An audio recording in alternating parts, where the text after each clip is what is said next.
Everyone, एक बार फिर स्वागत है आपका अपने YouTube चैनल श्री एकेडमी पर, जहां पर हम सिर्फ पढ़ते नहीं है, याद भी करते हैं।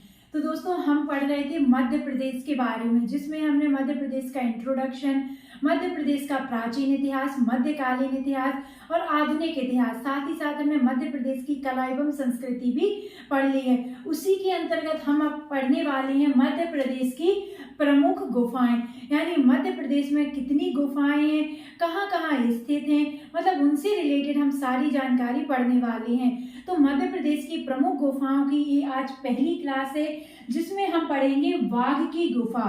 तो हम बाघ की गुफा में क्या क्या पढ़ने वाले हैं उसकी रूपरेखा देख लेते हैं। तो आइए हम देखते हैं रूपरेखा। तो हमारी जो बाघ की गुफाएं हैं, हम इसमें पढ़ेंगे अवस्थिति, यानी ये किस जिले में स्थित है, किस पहाड़ी पर स्थित है, किस नदी के किनारे ये स्थित है। फिर हम देखेंगे इनके खोजकर्ता, यानी इनकी खोज किस वर्ष हुई है और इनके खोजकर्ता कौन है। फिर हम देखेंगे जो हमारी बाघ की गुफाएं हैं, बाघ की गुफाएं हैं जो हमारी, ये किसके समकालीन, यानी इनके समकालीन और कौन सी गुफाएं हैं और क्यों इनको इनके समकालीन माना जाता है, हम ये भी पढ़ेंगे।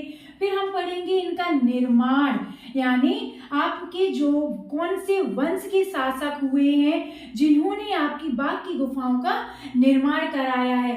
फिर हम देखेंगे इनका विकास, यानी हम देखेंगे ये किसके तहत विकसित हुई हैं, कौन से धर्म से ये रिलेटेड हैं। विकास में हम देखेंगे धर्म, किस धर्म से ये रिलेटेड हैं। फिर हम देखेंगे राष्ट्रीय स्मारक, यानी जो हमारी बाघ की गुफाएं हैं, बाघ की गुफाओं को किस वर्ष राष्ट्रीय स्मारक के रूप में घोषित किया गया और किसके द्वारा किया गया। फिर हम इसमें देखेंगे हमारी बाघ की गुफाओं में टोटल कितनी गुफाएं हैं, और इन गुफाओं को जैसे हमें पता चल जाए इसमें टोटल 5 गुफाएं हैं, तो हम पढ़ेंगे पहली गुफा को क्या कहा जाता है, दूसरी को क्या कहा जाता है, तीसरी को, इसी तरह से चौथी और इसी तरह से 5वीं गुफा को क्या कहा जाता है।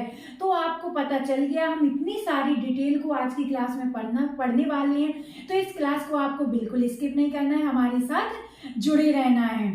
तो चलिए अब स्टार्ट करते हैं हम क्लास को। तो आप सबसे पहले लिखिए बाघ की गुफा, आप अपनी हेडिंग लिखिए बाघ की गुफा, आप लिखिए बाघ की गुफा। इसमें आप सबसे पहले लिखिए अवस्थिति, ये कहाँ स्थित है, किस जिले में ये स्थित है। तो आप लिखिए अवस्थिति किस पहाड़ी पर स्थित है। तो हम इसकी अवस्थिति में देखेंगे, अवस्थिति में आपको याद रखना है ये हमारे धार जिले में स्थित है, मध्य प्रदेश के धार जिले में ये स्थित है। साथ ही साथ आपको याद रखना है कौन सी पहाड़ी पर स्थित है। तो आपको याद रखना है विंध्याचल पहाड़ियों में स्थित है। विंध्याचल की जो पहाड़ियां हैं वहां पर आपकी बाघ की गुफाएं स्थित है, आपको याद रखना है। साथ ही साथ आपको नदी याद रखनी है, नदी बाघनी नदी, क्या बाघनी नदी। इसी कारण बाघनी नदी के कारण इन गुफाओं का नाम क्या पड़ा, बाघ की गुफाएं, आपको याद रखना है। अब आप देखिए कब इनका निर्माण हुआ, यानी किस वर्ष इनका निर्माण होता है, किस शताब्दी में इनका निर्माण हुआ। तो आप निर्माण लिखिए, इनका निर्माण। तो आपको याद रखना है इनका निर्माण 5वीं से 7वीं शताब्दी के बीच हुआ, आपको याद रखना है 5वीं से 7वीं शताब्दी, 5वीं से 7वीं शताब्दी की ये है गुफाएं। इनका निर्माण किस वर्ष हुआ, 5वीं से 7वीं शताब्दी, आपको याद रखना है। अगला आपको क्या याद रखना है, इनकी खोज। तो आपको वर्ष में याद रखना है, खोज में वर्ष में आपको याद रखना है 1818, यानी 1818 में इनकी खोज होती है। किसके द्वारा इनकी खोज होती है, इनके खोजकर्ता कौन है, आपकी बाघ की गुफाओं के खोजकर्ता कौन है। तो आपको याद रखना है आपकी बाघ की गुफाओं के खोजकर्ता है डोंगरफील्ड। कौन है, डोंगरफील्ड आपकी बाघ की गुफाओं की खोज करता है, आपको याद रखना है। अब आपको याद रखना है कि इन्हें किनके समकालीन माना गया है और क्यों माना गया है। तो आप लिखिए समकालीन, आप लिखिए समकालीन, समकालीन। तो आपको याद रखना है ये आपकी जो महाराष्ट्र की गुफाएं हैं, कौन सी, अजंता की गुफाएं, अजंता की गुफाएं, अजंता की गुफा जो है, अजंता की जो गुफाएं, ये आपको याद रखना है कहाँ स्थित है, महाराष्ट्र में स्थित है ये। तो इनके समकालीन आपको माना गया है। बाकी गुफाओं को क्यों माना गया है, क्यों में आप लिखिए भित्ति चित्रों के कारण। क्यों? भित्ति चित्रों के कारण, भित्ति चित्रों के कारण इन गुफाओं को महाराष्ट्र की अजंता की गुफाओं की समकालीन माना गया है।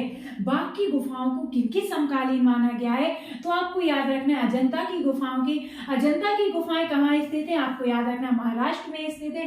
क्यों समकालीन माना गया है, भित्ति चित्रों के कारण आपकी बाकी गुफाओं को अजंता की गुफाओं की समकालीन माना गया है।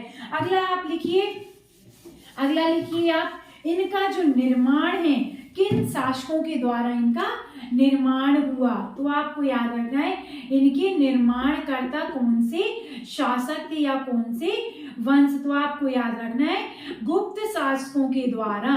किनके द्वारा? गुप्त शासकों के द्वारा आपकी बाकी गुफाओं का निर्माण कराया गया। ठीक है, आपको याद रखना है। साथ ही साथ आपको याद रखना है इनका जो निर्माण हुआ कैसा हुआ, बौद्ध विहारों के रूप में, बौद्ध विहारों के रूप में ये विकसित हुई। बौद्ध विहारों के रूप में इनको विकसित किया गया। इसी कारण आपको याद रखना है इनको बौद्ध चित्र के प्राण कहा जाता है।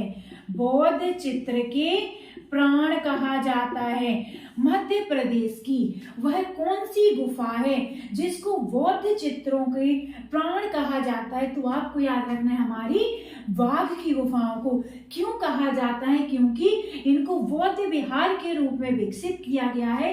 इनको बौद्ध विहारों के रूप में विकसित किया गया है, आपको याद रखना है। अब हम देखते हैं इनमें टोटल गुफाओं की संख्या कितनी है। टोटल कितनी गुफाएं हैं आपको देखना है, गुफा संख्या। तो आपको याद रखना है इसमें टोटल 5 गुफाएं हैं। कितनी? इसमें टोटल 5 गुफाएं हैं। अब आपको याद रखना है इसमें जो पहली गुफा है, पहली गुफा को क्या कहा गया है, तो आपको याद रखना है पहली गुफा को कहा गया है ग्रह गुफा। पहली गुफा को ग्रह गुफा कहा गया है। दूसरी गुफा को आपको याद रखना है, इसमें जो आपके महाराज थे, महाराज सुबाहु, कहीं कहीं पर इनका नाम सुबंधु देखने को मिल जाता है, आपको याद रखना है। इनका ताम्रपत्र इसमें मिला है। क्या मिला है? ताम्रपत्र मिला है।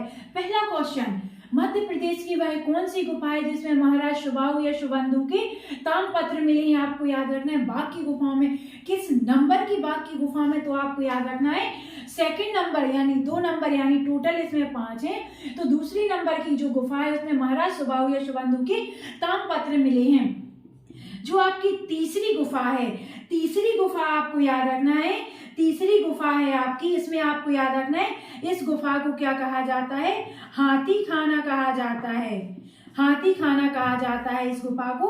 साथ ही साथ आपको सेकंड गुफा को याद रखना है, इसको पांडव गुफा कहा जाता है। पहली गुफा ग्रह गुफा, दूसरी गुफा पांडव गुफा। इसमें आपके जो महाराज सुबाहु सुबंधु थे उनके ताम्रपत्र मिले हैं। तीसरी गुफा को क्या कहा जाता है, हाथी खाना कहा जाता है। और जो आपकी चौथी गुफा है, चौथी गुफा को क्या कहा जाता है, रंग महल कहा जाता है। आपकी चौथी गुफा को रंग महल कहा जाता है। हम बात करें आपकी पांचवी गुफा को, तो आपको याद रखना है पांचवी गुफा को पाठशाला कहा जाता है। क्या कहा जाता है, पाठशाला। बाकी गुफाओं की टोटल संख्या 5। पहली गुफा ग्रह गुफा, दूसरी गुफा पांडव गुफा। इसमें आपके जो महाराज सुबाहु, कहीं कहीं सुबंधु देखने को मिल जाता है, उनके ताम्रपत्र देखने को मिले। आपको तीसरी गुफा आपको याद रखनी है, इसको हाथी खाना कहा जाता है। चौथी गुफा को आपकी रंग महल कहा जाता है। पांचवी गुफा को पाठशाला कहा जाता है। तो ये थी हमारी बाघ की गुफा से रिलेटेड क्लास, जिसमें हमने आपके एग्जाम में, यानी मध्य प्रदेश के किसी भी एग्जाम में अगर बाघ की गुफा से रिलेटेड फैक्ट बनते हैं तो आई होप आपके इससे सब कवर हो गए होंगे।